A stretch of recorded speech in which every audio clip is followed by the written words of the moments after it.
Why breakout fail?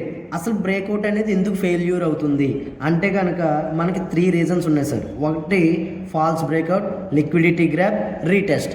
అంటే ఏంటి falls breakout అంటే ఏంటంటే ప్రీవియస్ మనకి మార్కెట్ పెరుగుతూ ఒక రెసిస్టెన్స్ అనేది క్రియేట్ చేసి ఆ రేంజ్ నుంచి ఎప్పుడైతే మనకి మార్కెట్ రిజెక్ట్ అవుతుందో మళ్ళీ సేమ్ అదే రేంజ్కి వెళ్ళినటువంటి టైంలో ఆ కీ రెసిస్టెన్స్ స్ట్రాంగ్ క్యాండిల్తో బ్రేక్అవుట్ అవ్వకుండా ఇలా విక్తో కనుక బ్రేక్అవుట్ అయ్యి లైక్ రివర్సల్ క్యాండిల్ స్టిక్ లాంటి షూటింగ్ స్టార్ లాగా ఫామ్ అయితే దానినే మనం ఫాల్స్ బ్రేక్అవుట్ అంటాం. ఈ ఫాల్స్ బ్రేక్అవుట్ వలన మనకి ఫెయిల్యూర్ అవుతుంది బ్రేక్అవుట్ అనేది.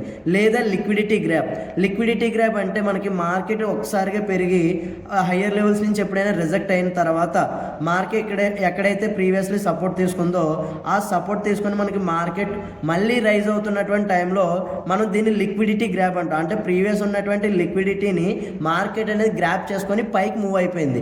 ఇలాంటప్పుడు కూడా మనకి బ్రేక్అవుట్ అనేది ఫెయిల్యూర్ అవుతుంది. లేదా మనకి రీటెస్ట్ అంటాం. రీటెస్ట్ అంటే మార్కెట్ ఎప్పుడైనా కంటిన్యూస్గా ర్యాలీ చేస్తున్నటువంటి టైంలో ఒక పాయింట్ ఆఫ్ టైంలో ప్రాఫిట్ బుకింగ్ జరిగి మార్కెట్ ఒక రేంజ్ వరకు వస్తుంది.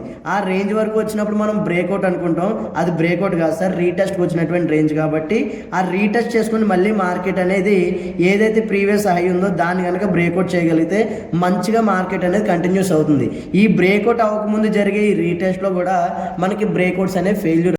నెక్స్ట్ ఎలాంటి ఇంట్రెస్టింగ్ వీడియో కావాలనేది కింద కామెంట్ చేయండి. Thanks for watching.